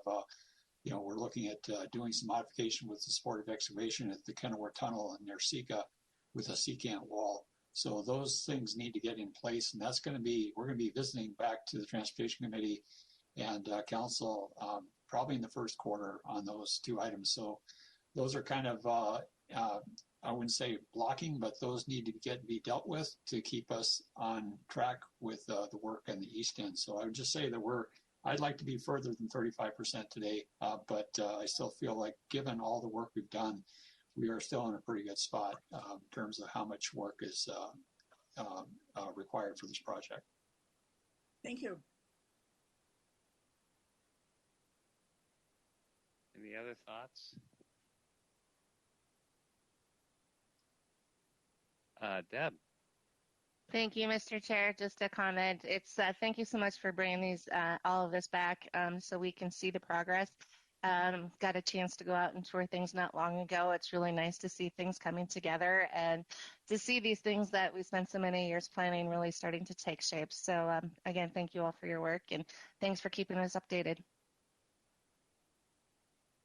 Yeah, I want to echo that some of us, and I really want to thank some of you, our council members, Molly especially, and others who are spending time. I mean, this is the biggest public works project in the state of Minnesota, and we forget that sometimes. And unlike other corridors, the blue line and the green line, which were big and complicated, but nothing is more complicated than this one. I've kind of learned compared to other projects around the country, and I've had the honor of serving on the Foundation task force that's been evaluating transit projects both in Europe and America, and I started that actually as commissioner of MnDOT, and now I really see this is about as complicated as they get. Going to an urban area, we've got flyways, we've got tunnels, and when you think about trying to thread these needles of this project without disrupting businesses or neighbors much, but we are, because it's such a big and blunt kind of process. And when the corridor, Counterweight corridor, 59 feet wide, next to a large condominium project built out of grain silos, I mean, it's pretty remarkable that we're actually getting it done, but it's done with a lot of care, and I just am so impressed by Jim Alexander and your team. And Sam O'Connell is an expert communicator, and I think you can always tell when there's a lot of other governments there that the mood gets a lot calmer when you just kind of take these difficult conversations step by step. So I am really hats off. I know we have we have a few more years here, and of course, I'm looking at Riva. We're embarking on a real engagement process for the Blue Line extension, which is not going to be easy one either, but so important. And when you look at that big map that we looked at with the network next, you realize the value of these major kind of these are the spines to a much larger system. And if you don't have the backbones, can't do all the others. So I think we're really going to look back and with some pride, but not without a lot of consternation. And so, but I would say you don't need a thick skin; you need a deep sense of humor. And I think, but I think we've done an incredible job with the outreach. And I know just this little middle of the night that Sam talked about, I live in this neighborhood, and it was incredibly responsive, and it wasn't as big deal after all. But we're spending a lot of time kind of being proactive, neighbor by neighbor, where David, who works in engagement, is actually bringing water in the summer for those that have been cut off for water for a few hours. He's like actually, delivering, drinking water to individual houses. So we're really taking the extra step as much as we can. And if it sounds like I'm filling time, I am. That's what I'm doing. No, I'm just telling stories because we have a public hearing coming up in about 3 or 4 minutes. Any last minute questions, thoughts that people want to share?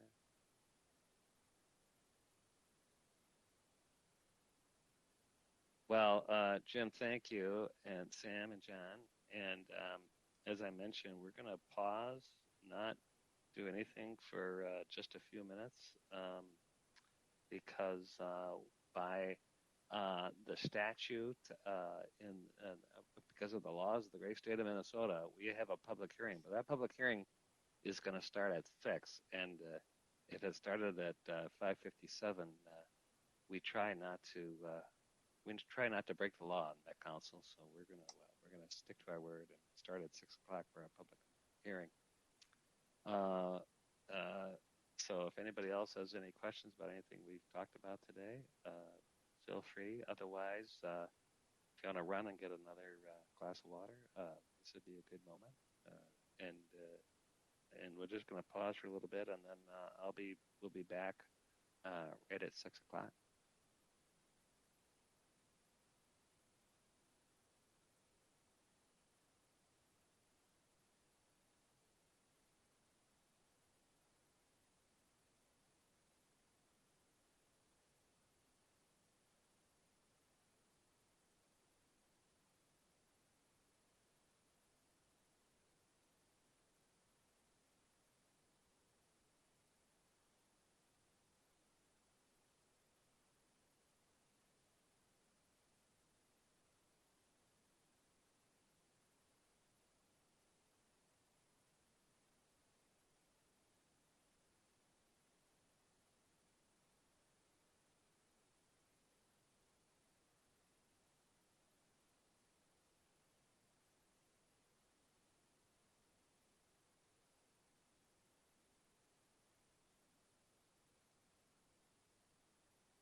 Well, I think it's 6 o'clock p.m. now, and we've come to the point for public comment on our adoption of resolutions for the Met Council's 2021 Unified Budget and the 2020 tax levies for taxes payable in 2021. The notification of the public comment schedule was included in our business items when we adopted the preliminary operating budget and levies in August, and again when we adopted the public comment draft in October.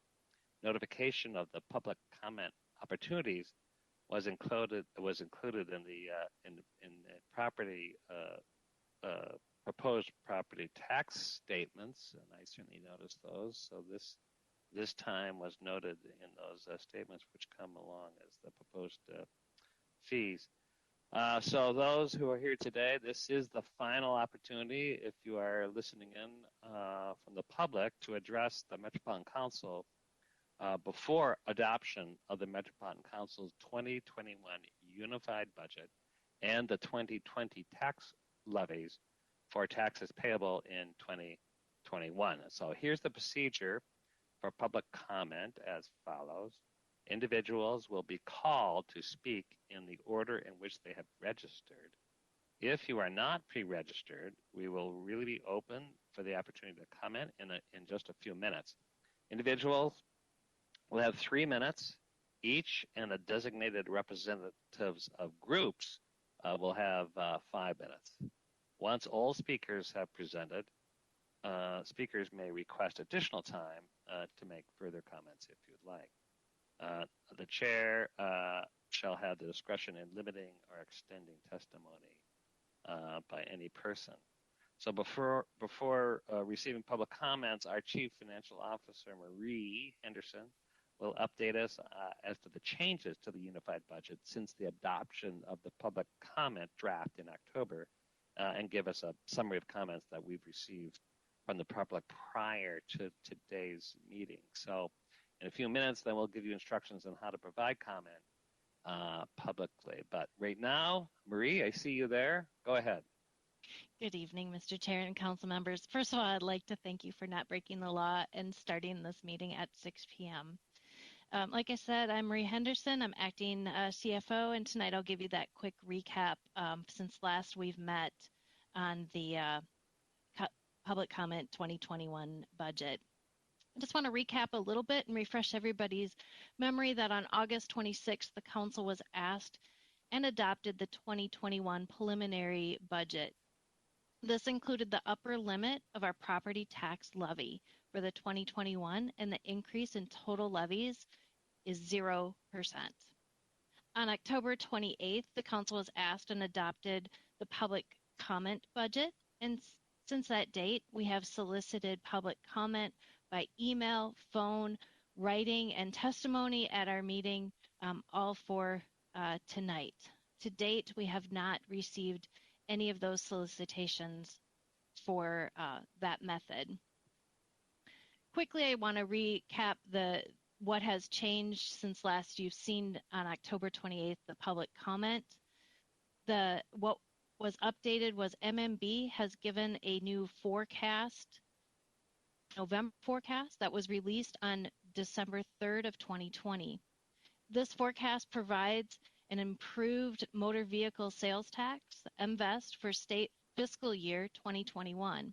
And it's very similar outlook to earlier forecasts of the state fiscal year 2022 and 2023. This forecast also provided by MMB is state fiscal year 24 and 25. It shows a growth projection of 5.1% and 5.8% respectively. This forecast provides an increase of $26.5 million for bus operations in our calendar year 2021 and provides an increase of $3.3 million for suburban transit providers in our calendar year 2021. Other items that are notable between the public comment and the final draft tonight is that community development added $1.8 million in consulting services and pass-through grants. HRA administration, the revenue transferred from Metro Transit of $150K and added $10,000 of consulting expenses. They added $7 million in federal revenue and $8.8 million in pass-through vouchers through the Metro HRA for Section 8 housing. Livable Communities added $12.8 million for Livable Communities pass-through grants. In our transportation division of MTS, it reduced revenues and expenses by $4 million. These changes included adjustments to Metro Mobility, Transit Link, regular route for fuel, consulting, and contracted service expense, and ridership. For Metro Transit in the transportation division, reduced fare revenue of $1.9 million and increased expense of $2.6 million. Fare revenue changed primarily due to a lower forecast and a change in service levels for North Star Commuter Rail.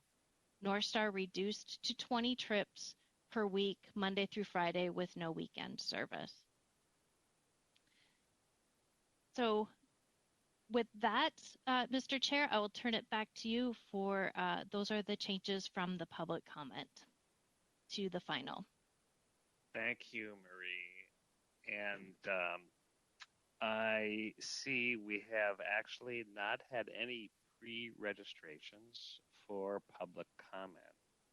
If there is anyone here listening in who is wishing to address the budget and levy, you may unmute yourself by pushing *6 on your phone.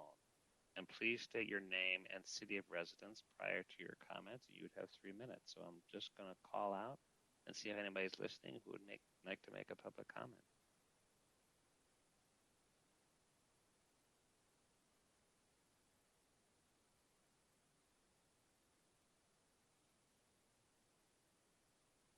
We have 17 ears listening intently. So I'm going to call out again just to make sure if there's anyone wishing to make or provide comments on the budget today. Now is the time.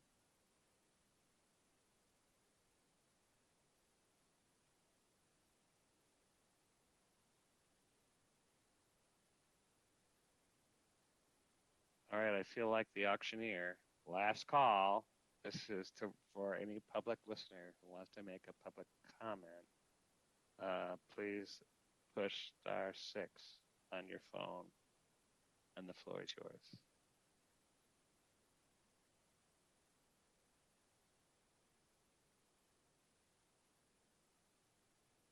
Okay, at this time, I'm going to close the public comment period. Was that a sound? No.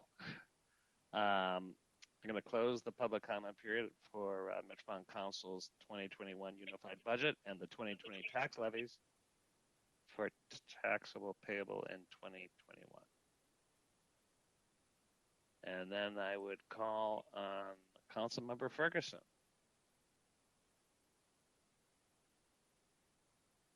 Thank you, Mr. Chair. This is for business item 2020-306. A motion is now in order to accept business item 2020-306 to adopt the resolutions 2020-23, 2020-24, 2020-25, 2020-26, 2020-27, 2020-28, 2020-29, and adopt the Metropolitan Council's 2021 Unified Budget in 2020, payable in 2021 property tax levies. I make the motion to move those items, Mr. Chair. Thank you, Councilmember Ferguson. Is there a second? Johnson seconds. Thank you, Councilmember Johnson. Any discussion, questions? Mr. Chair, if I may. Yes, please.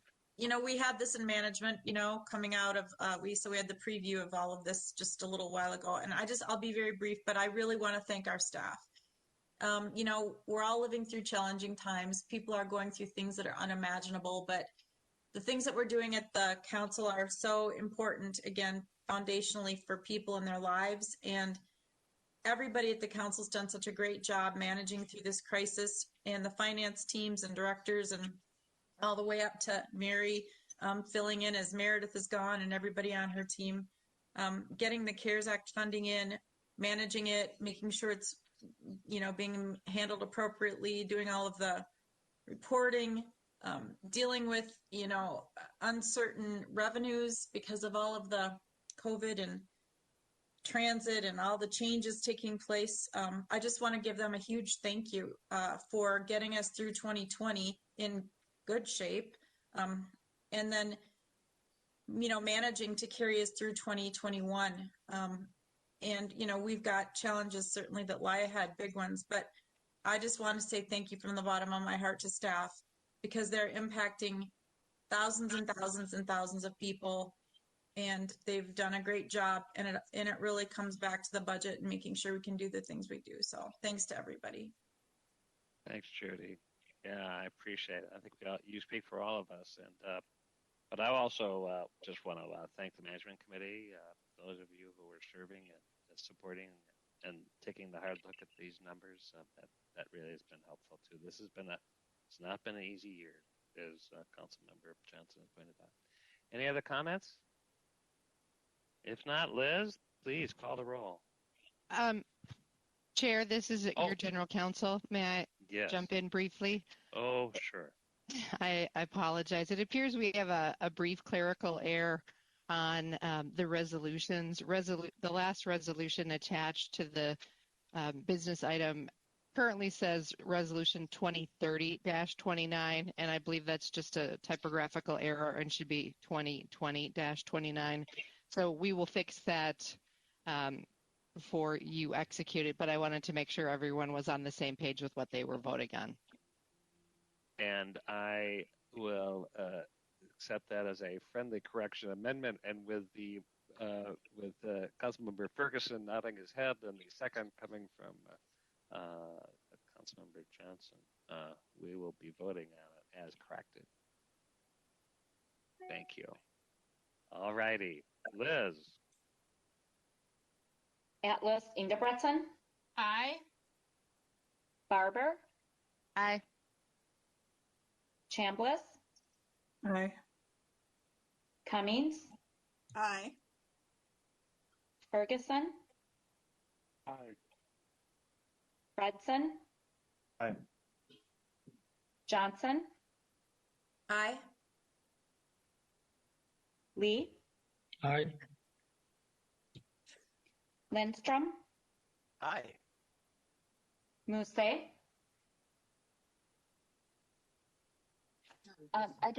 He says yes. In the chat, yes. he says yes. Sterner. Aye. Bento. Aye. Zurin. Aye. Chair-Zelli. Aye.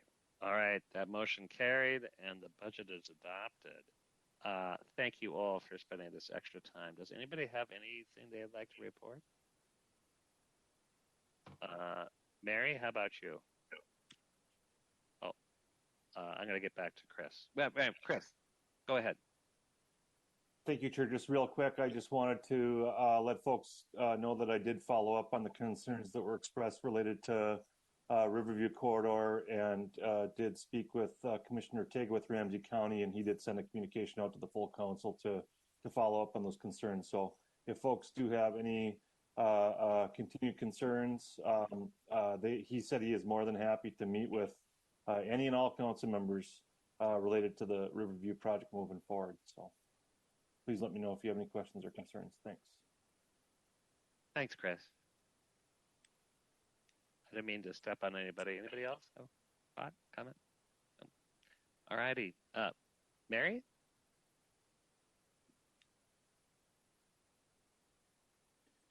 And any reports? Thank you, Mr. Chair. No report. Okay.